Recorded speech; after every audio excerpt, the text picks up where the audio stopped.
the exposure of the brain to high levels of dopamine during a period when it's meant to be going through a normal phase of significant change anyway, has enormous repercussions on those teenagers to a degree that we really don't know what the final endpoint is for those developed brains, because what they're injecting in their brains at these highly sensitive moments in their lives are ideas and concepts. It's such a volume and speed that we've not had time in history to examine the long-term longitudinal effects on those brains.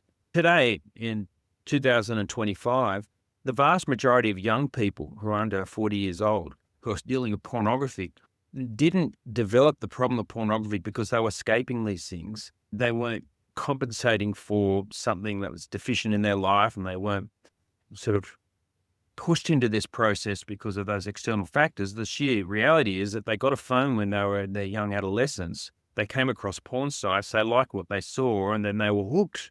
So I go around to schools and I educate a lot of young kids on pornography, and I engage with them and I get a lot of feedback. And I see by mid-high school, there is a higher rate of sexual engagement with kids. And when we talk especially to the females, they report back over and over again these pretty traumatic, aggressive sexual experiences with their boyfriends. And many of them have had to experience sexual behaviors which, straight from the porn playbook, which not only traumatic to them, but that often before they've even had their first kiss. So hello, ladies and gentlemen. Welcome back to another episode of Unhooked. I'm your host, Jeremy Lipkowitz. Today, joined by Marshall Ballantine Jones. Marshall, welcome to the show. Thank you, Jeremy. Nice to be here. So, just diving straight in, I'm curious to know, you have quite an interesting background, both a science background, a religious background. What is it that has gotten you interested in this topic of porn addiction and porn recovery? Yeah, thanks. Well, for me, my story in this sphere started when I was working as a publisher for a religious denomination in Sydney, the Anglican Church there. I was a publisher for an author who was a sexologist, and she wrote a series of books. Her name was Dr. Patricia Wirikern. She wrote a series of books for teenagers and young people on how to navigate sex and the modern sexual culture. And while connected with her, I did interact with the problem of pornography, and I also got involved at the same time with some, not-for-profit think tank research projects trying to explore how pornography was impacting clergy in different denominations. And from there, I basically was blown away by how widespread the problem of porn was across society. And I guess this was the catalyst for my research when I went and did my PhD. There was really a vacuum, an absence of evidence-based solutions for dealing with problematic pornography behaviors, for addictions and compulsions and so forth.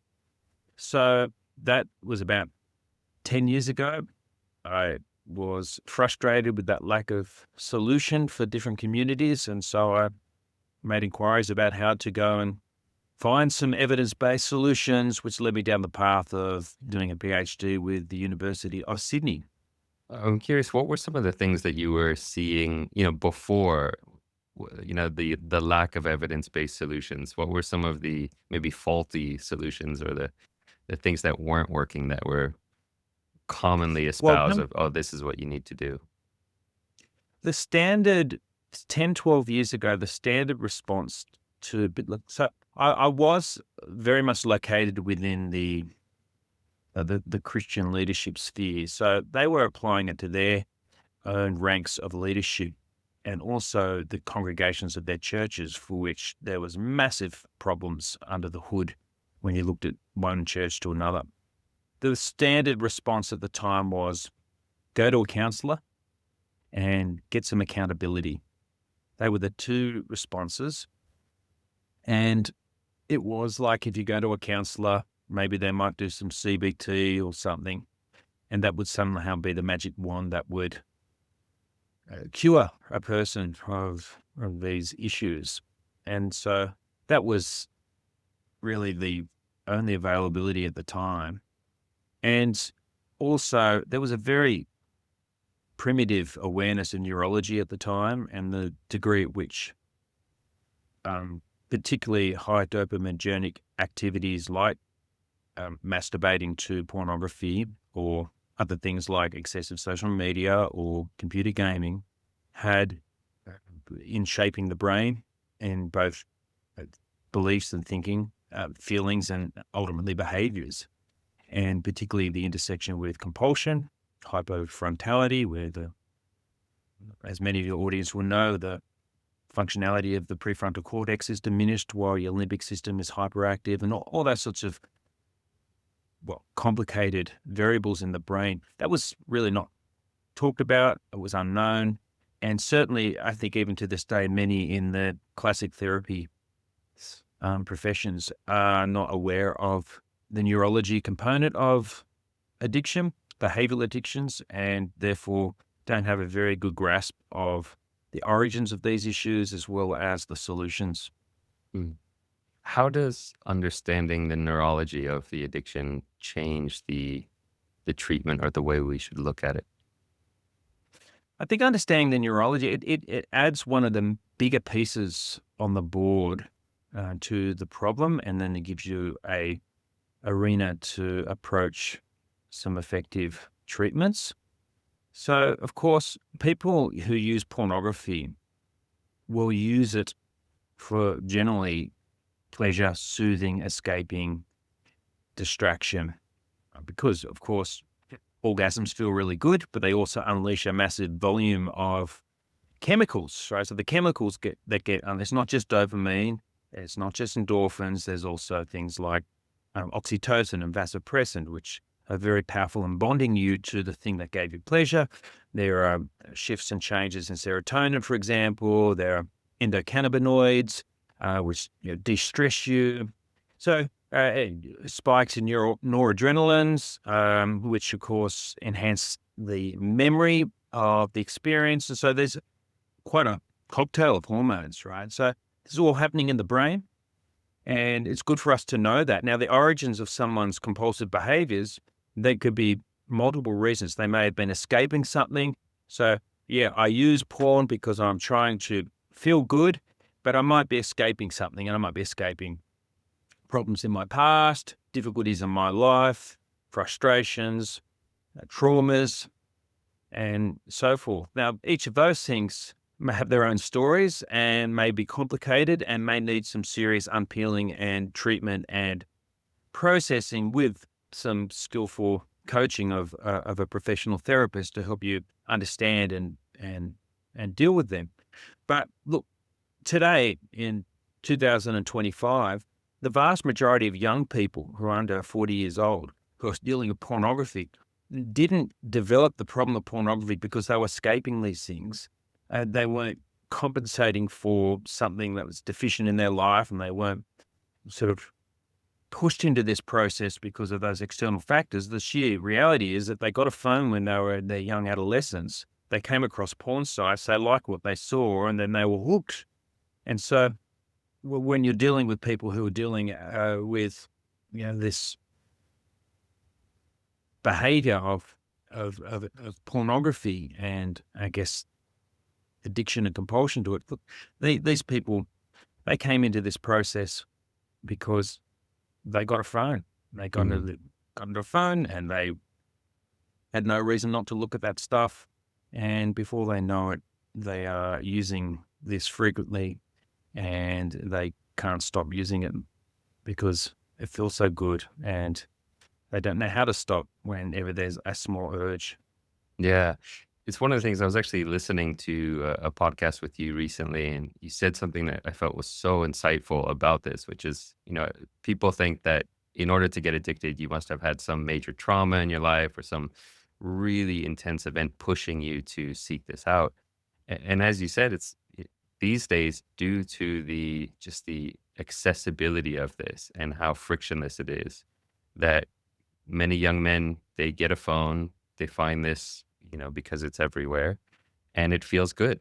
And of course, they're going to want to do more of what feels good. And he said one thing that really stuck with me. It said, They did something that feels good and they had no reason not to do it, right? It's just like, well, of course, if there's something that makes you feel good and there's no reason not to do it, you're going to just keep doing more of it and you're going to develop a stronger dependence on it and a stronger relationship with it. As you say, kind of the cocktail of endorphins and all these things that make us attached to these behaviors. Yeah, that's a lot to be said about the no reason not to do something. To say that there's no reason not to do something, it needs to be examined because there can be reasons not to do something, and we've got to explore what the implications of that action are. For example, if I'm a user of pornography, I have automatically, in engaging with the media on my phone, entered into a relationship with people who provided that media. That is, the pornographers or the distributors or the websites, right, who are themselves being propped up by the advertising revenue that comes through and the third parties that are on those sites. That gives us a reason to think through the rightness of engaging and supporting those other enterprises. And what about the people involved in the content that I look at? Those people, who are those people? I mean, we can examine, for example, the performers, the standard performers are in pornography. What's their story? Who are they? Why are they doing that? What do I know about them? And of course, there's millions of porn performers throughout history that are now all located on Pornhub and other places. But we do know through studies that the same story keeps emerging with all these people, that they are vulnerable, abused. These are people who have pretty poor backgrounds, who wouldn't be doing the porn production as we see it willingly unless they felt they had no other choice. And so we could challenge whether or not we want to support an industry that brings vulnerable people into these Yeah.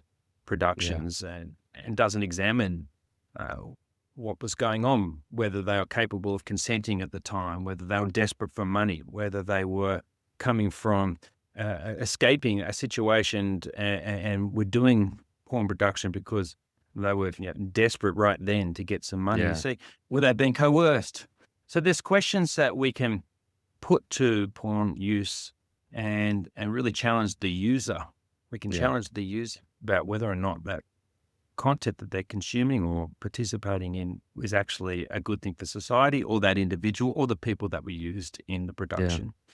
Well, I think, just going back to that topic of, when a young boy finds in that, saying, well, there's no reason not to, I think it humanizes it and it provides some space for maybe a more accepting or compassionate understanding of why a young boy might have developed that addiction in the first place. Because, a young boy might not have any knowledge of kind of these deeper reflections of the porn industry and how people are treated. And so, from his perspective as a 8-year-old boy, there's no reason not to. It's just, "Oh, this feels good," and he doesn't know any better, right?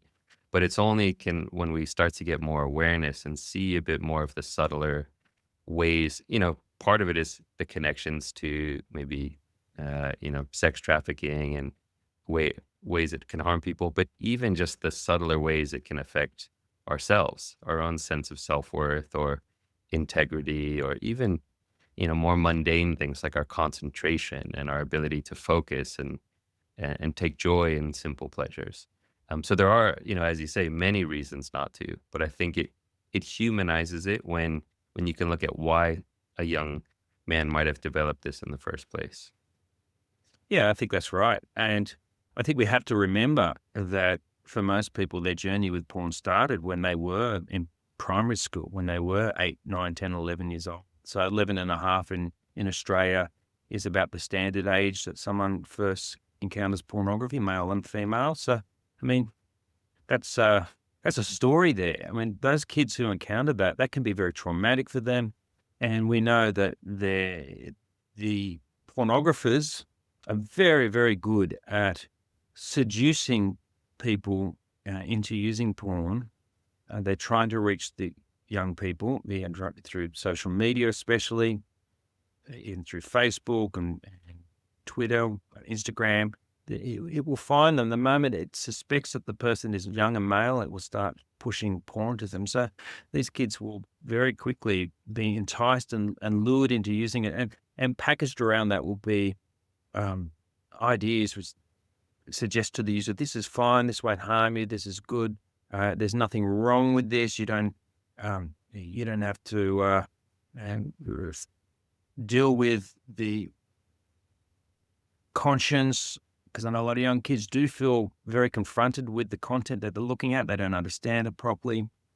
And then, of course, as they move into junior high school and mid high school, many of them start to wrestle with an awareness that they don't seem to be able to stop using porn, or they start looking at content which is a lot more confronting and abusing, and it really has a conflict with their conscience. And again, there's a secrecy dimension to young people using porn. There's a certain normalization amongst their friends and their peer groups, which again uh, doesn't give them the space to question whether this is right or wrong. So it's the normalization then carries them further into it with their mates. So there's so many variables around that story of that kid who is exposed for that first time at 8, 9, 10. And I think we need to have compassion for them, because they've got everyone against them and they don't know their right hand from their left. And if their parents or parent or carer is unaware of what they're being exposed to on that phone they gave them in their bedroom at nighttime, right? So the kid's completely alone. It's an awful story for them. And of course, you and I know, as adults who've been looking into this space for years, we know that the story of those kids as they become adults will be ones who really have personal burdens and struggles with this for years to come, unless they have some sort of circuit breaker that really intrudes on that addictive and compulsive behavior. So their story doesn't end when they're young. It carries through to their adult years, and can be accompanied with a lot of deeper social issues for them. And my understanding is that there's something about the adolescent brain and how it's developing that kind of hardwires that in a different way. And I know that you're kind of an expert on the adolescent brain and how this impacts young people. Can you tell me a little bit about what is it about, young people's brains that makes it extra susceptible to hardwiring these? Well, sure, the adolescent brain is going through a very rapid state of change. It's getting ready for adult life and is letting go of their childhood life. They call this the period of synaptic pruning, where the childlike thoughts and interests and passions are being discarded in the brain as it starts to adapt ideas and thinking and expectations of an adult brain. And so that very vulnerable period, particularly of 11, 12 through to 15, 16, there's vast change in the brain. And that's why teenagers in that age bracket, males and females, have such an emotional roller coaster period of their life. And we'll all remember how that was for each of us. But add to that these supernormal stimuli, injections from their phones. So, I mean, I just point to the Jonathan Haidt Anxious Generation book, which is a great recent resource, which has accumulated some of the evidence that's been revealed from the impact of the mobile phone generation. Is an example which has been backed up by so many other points of research, of the exposure of the brain to high levels of dopamine during a period when it's meant to be going through a normal phase of significant change anyway, has enormous repercussions on those teenagers, to a degree that we really don't know what the final endpoint is for those developed brains, because what they're injecting in their brains at these highly sensitive moments in their lives are ideas and concepts. It's such a volume and speed that we've not had time in history to examine the long-term longitudinal effects on those brains. So we can guess that those teenagers are going to be struggling with compulsive behaviors when they're older, more to than what we might have expected throughout other points in history. And we could deduce that will be the case, but we don't know what will be like examining the brains of those kids when they're 30 and 40, 50, because we haven't given us enough time in history to go back and look.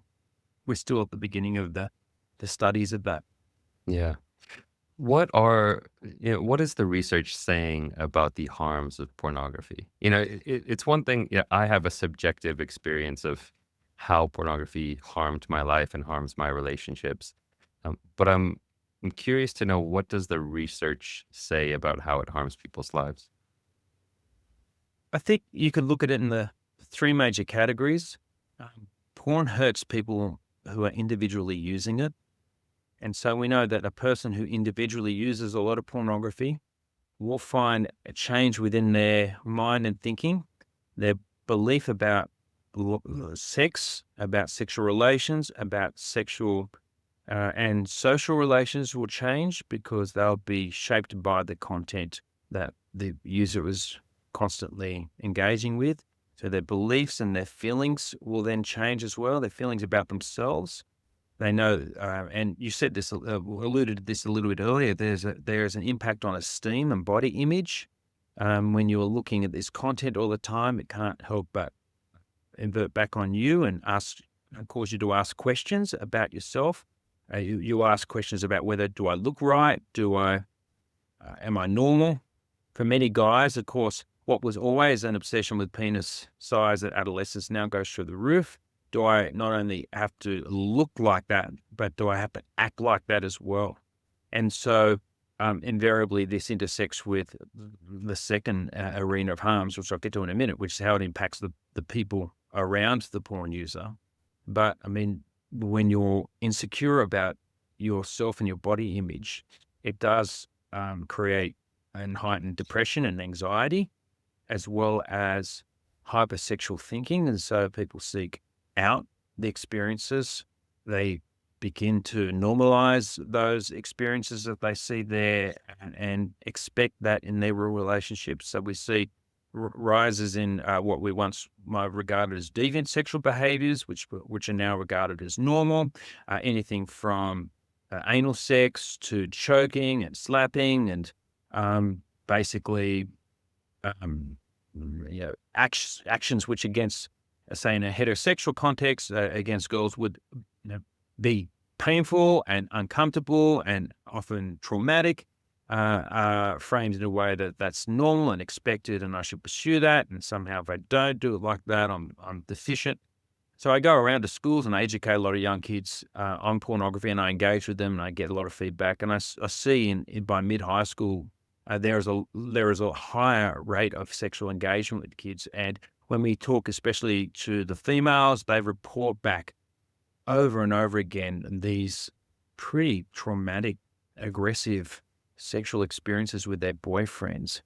And many of them have had to experience sexual behaviors which straight from the porn playbook, which not only traumatic to them, but that often before they've even had their first kiss, right? So it's like it's just transformed feelings into behaviors.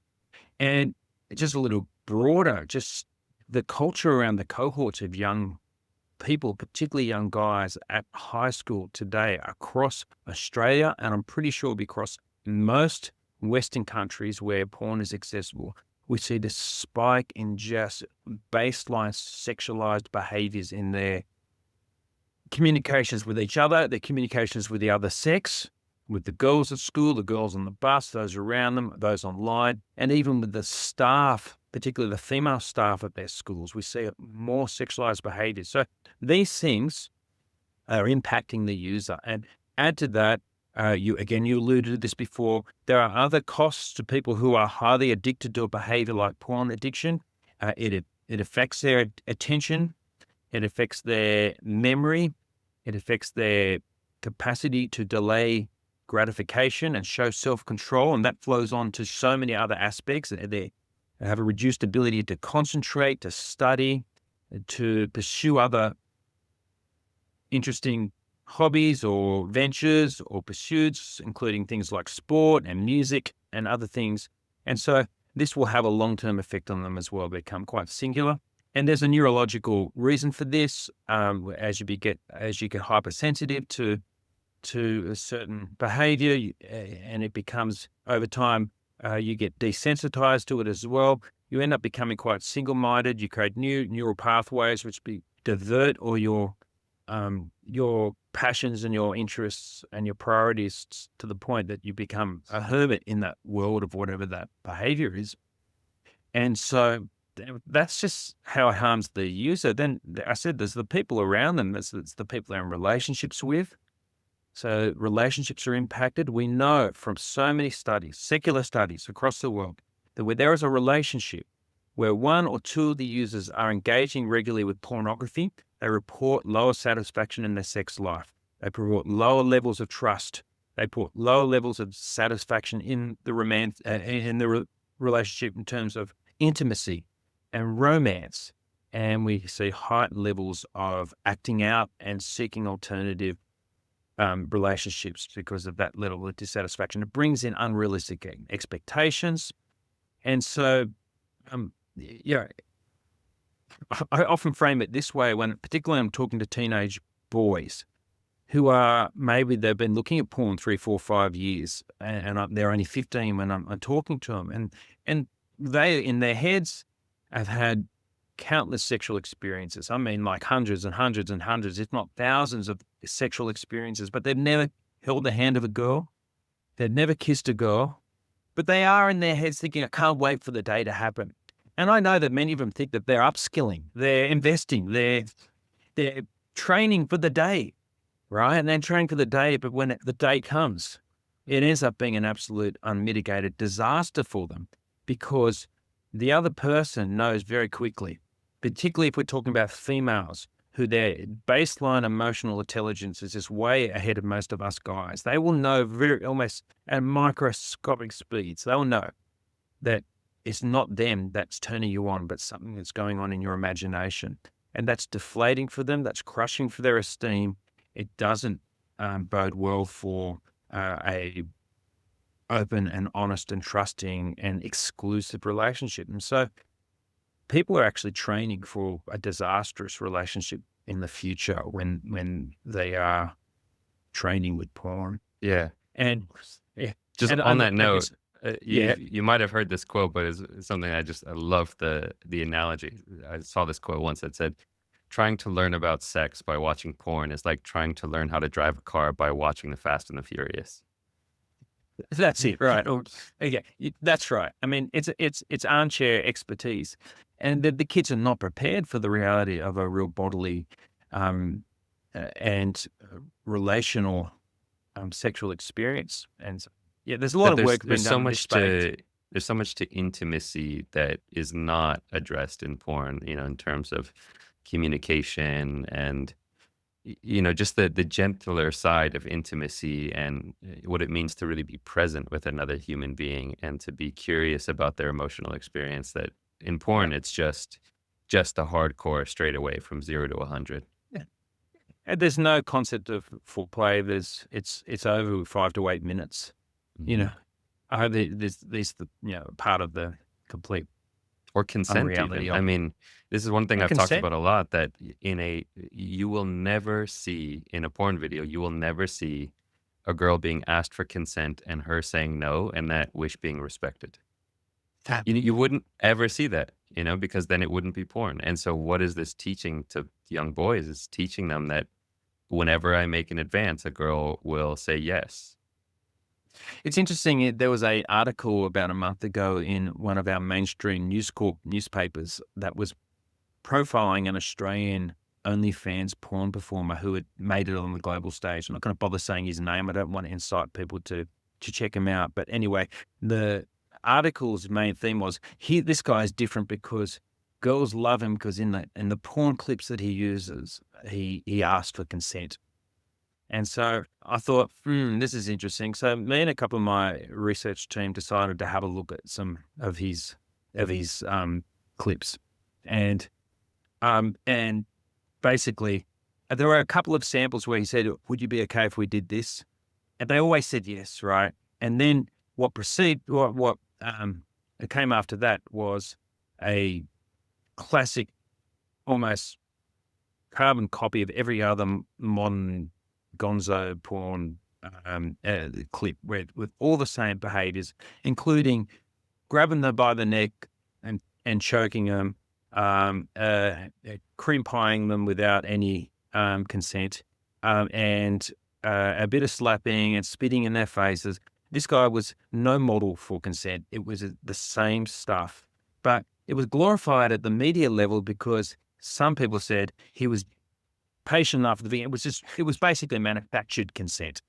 And yeah, you're Yeah. right. So this stuff doesn't teach anyone how to actually put another person's needs and interests Yeah. before their own. It's very selfish. And I guess this flows onto the third dimension. If porn harms the individual and porn harms the relationship, this flows onto society. Society Mhm. is deeply harmed. We know this is deeply. We have a hypersexual society, and notwithstanding, as I've already said, there are people in the industry who are harmed. Right? It is an industry where, statistically speaking, whenever you look at a porn clip, even if the porn performer, who's a well-known person who's making millions and says they've consented, you never know if they've truly consented. You never know. You don't know what sort of coercion's happening behind the camera, what sort of stress or manipulation they're under. But when we do surveys of those who have left the porn industry, they almost exclusively and unanimously say that it was an abusive process where they were lied to persistently, where they had money withheld, there were threats. And in the end, they can never escape it. And if they want to, there's no mechanism to leave the past behind because it's secured always online. They're enslaved to it. And I think the average life expectancy of a porn performer, when I say life expectancy, their time as a performer in the industry is about 3 months. But 3 months is a very short window of their lives, and yet it's there forever. So it's pretty hard on those people. And I think we need to do some more work to be transparent about that and understand the depths of that abuse. But that just flows on to behaviors in society, which, as I've alluded before, flow onto the way people interact with each other in society, and particularly at the micro level in the schools, in the online communities. And so girls, of course, are constantly pressured to be more sexual just to be affirmed and to find their place. They're told that you aren't worthy unless you look a certain way and you act a certain way. Nothing about their inner attributes, nothing about their intelligence, nothing about their character. That's irrelevant, and that's at a societal level. And guys are increasingly given the expectation that they can take what they want. They don't have to earn someone's respect. They are entitled to they're entitled to pleasure at someone else's begging. And so it's really, I don't know, harmful that in the end affects those who at least able to make a difference in society and these expectations. That again is the young females. The females are the ones who cop the raw end of the stick from this hypersexualized culture. And of course, it flows on to mass media as well. That's more sexual. Our Netflix shows and other streaming TV shows and movies are more pornified in the way they express sex, which of course just makes these distorted views of relationships and sex that we have already created by porn sort of generalized. And it's just a mess, I think. So yeah, I think there are so many reasons we can say porn is harmful, Yeah. but there's not many ways we can say, and this is from the peer review literature, to show that pornography is positive for society. It has no educative benefit because it distorts how sex works. It has no power at bonding and helping and strengthening relationships. It has no answer for the sexualization of girls that is created from a pornified culture. It's not good for young people. It's not good for their capacity to function academically or across different disciplines because people get more and more hooked into their single-minded thinking because they're compulsive. So, it's paralyzing society, and I think, in a sense. And I'm sure many of your many of your viewers will know and feel that paralysis in their own lives as they're really now trying to just get a grip on self-control and get a grip on sound thinking and trying to view others around them in a sensible and a kind way, but this thing keeps pulling them back, and they keep fighting without realizing it, that they're re-engaging with the behavior, and it's so powerful. It's got a grip on them. And so, yeah, I think when you've got anything in society that is so influential and controlling over people in that way, you just know it sniffs bad, and it's the litmus test says this is not good. Yeah. Yeah, it's a prison that many people find themselves in, and they don't know how to get themselves out. I'd love to shift the conversation over to that now, to recovery. And, if someone is listening to this and let's say they have made the decision within themselves that this thing is harming their life and they want to break free from it. I know you've done a lot of research into science-based interventions, what really works. So I'm curious, what does work in recovery? I think it's really, I think it's really important to say right from the bat when you're talking about recovery that there's no single silver bullet to this. There's no pill for recovery, and there's no one step that will. It's a process. People need a process, and everyone who's coming to the process comes with a slightly different backstory and a slightly different challenge before them. The age that you started looking at pornography, the frequency that you masturbated, the nature of the content that you looked at, that all will impact on the degree of and the depth of the compulsion, let alone things like your genetic makeup, your family background, what's going on in your life, and so forth. These things are all going to be slightly different people, but there are some aspects I think everyone can apply, and that they will be effective, particularly if you stick at a process.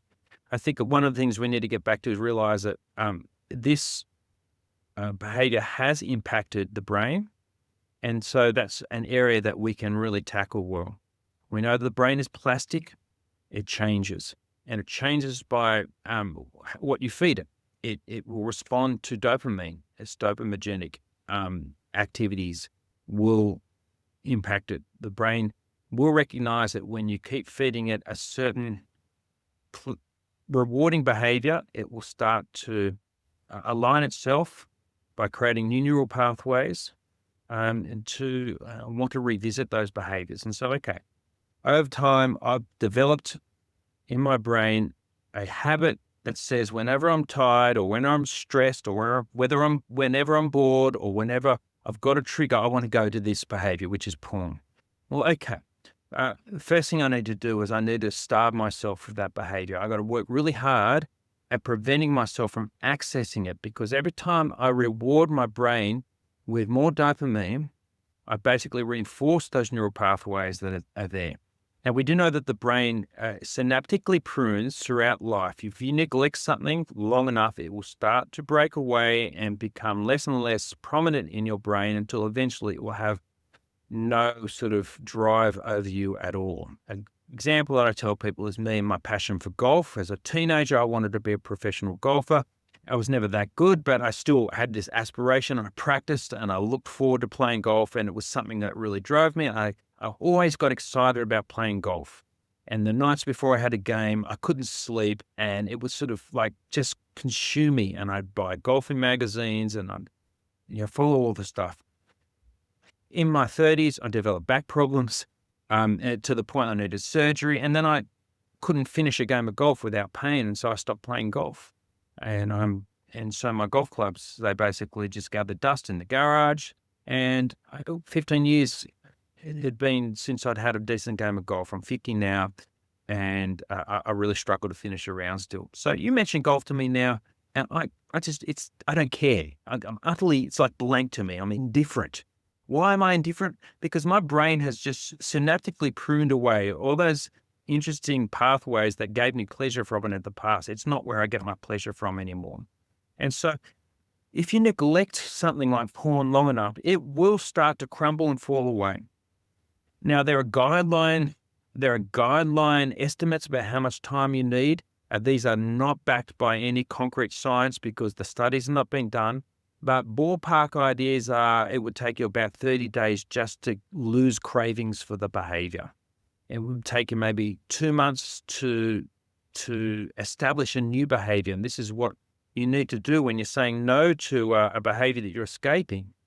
You just don't wanna stop it. It's like saying, "Well, I'm just gonna dig a hole out of my brain and say, yeah, what happens when I'm tired and bored and lonely next time? Either I'm gonna stumble back in the hole, or it's gonna very quickly be filled with something which is just like it," which is why people who struggle with a certain behavior addiction often very quickly find themselves doing other supernormal stimuli behaviors like computer gaming or overeating or some sort of thing that gives instant pleasure.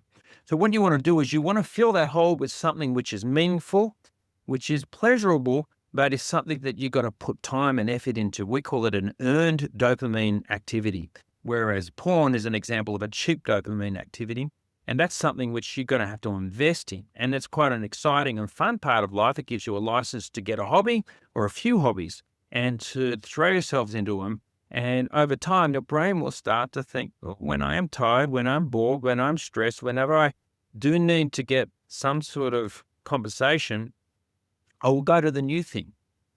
And so the new thing could be anything from exercise to reading, to learning an instrument, to having a hobby, to socializing with people. The list goes on and on. And I myself have lots of hobbies because I have quite a tendency to behavioral addictions. I have porn in my background. I have computer gaming in my background.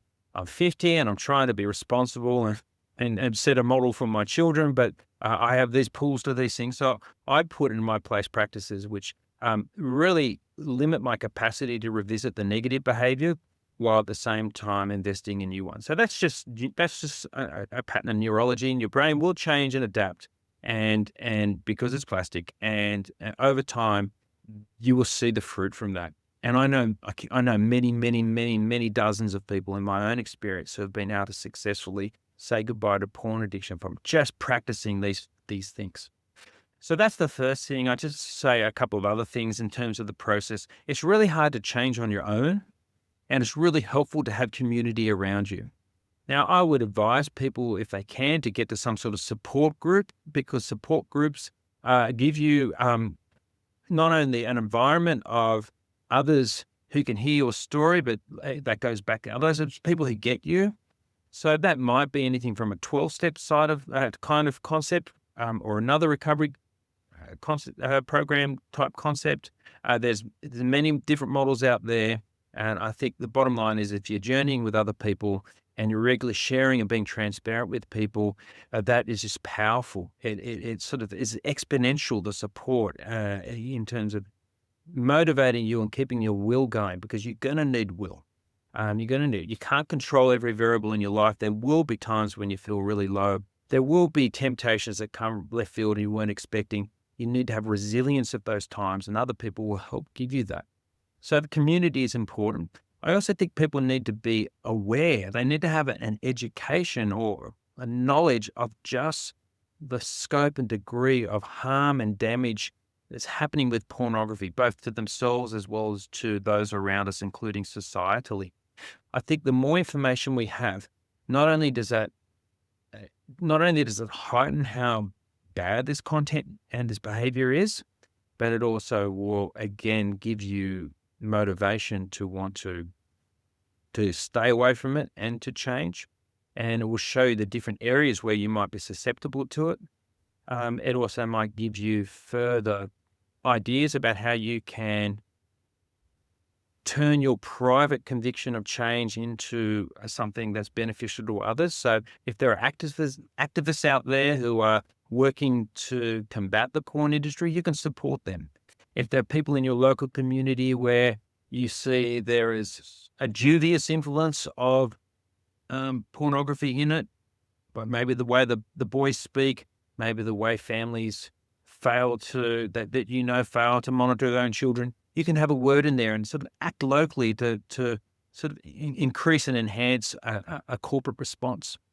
So I think that's helpful. Get upskilled in your knowledge and look at ways to be able to apply that knowledge outwardly from yourself. And I guess the last thing I think you really do need is you need a conviction. need to not only want to change, but you need to want to change to be something better. And you want to just keep forming what that better version of yourself, a better version of society around you, a better relationship with your intimate partner, a better relationship for your children.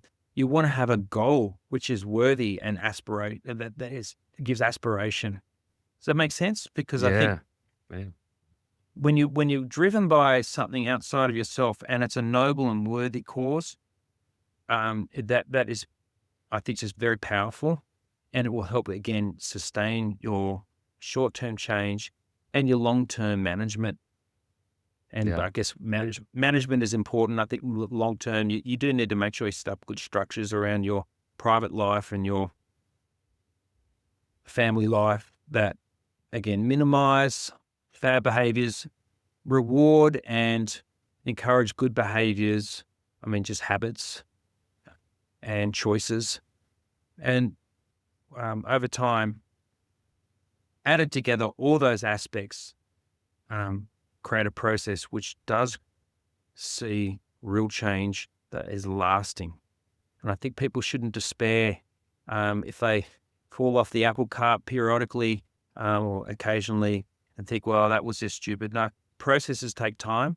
And if you took like 6, 8, 10, 12, for some people, 15, 20, some people 50 years of their life they've invested in this. I deal with people in their 60s and 70s who are porn addicts. And they might think, well, yeah, I can never escape this. Well, you've invested a lot of time in the way that you think and act and respond to triggers and sexual content. Go easy on yourself. Don't expect it to be a lightning bolt change overnight, right? You give yourself time to undo that and let the brain establish new patterns, but it can be done. So, so be patient, keep trying.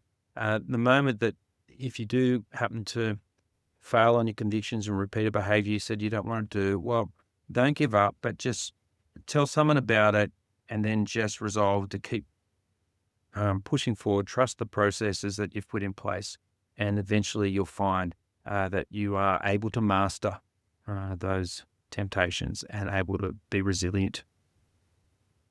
I think that last one you brought in is so important. That idea that you need to have a conviction, you need to have a dream that you're fighting for, and it's something that I teach the guys in my program as well. You know, this connecting with a compelling vision of the future that's greater than where you are now. It's so much Yeah. easier to fight for something, something that you want to run towards rather than something that you're running away from. You know, if you're Yeah, only exactly. fueled by hate and aversion and I don't like this part of myself, it's going to be a much harder journey than saying, this is who I want to be. This is the type of man I want to be. This is how I want to show up in the world. This is my purpose, my mission. It's a much healthier fuel to run off of. Well, shame is paralyzing.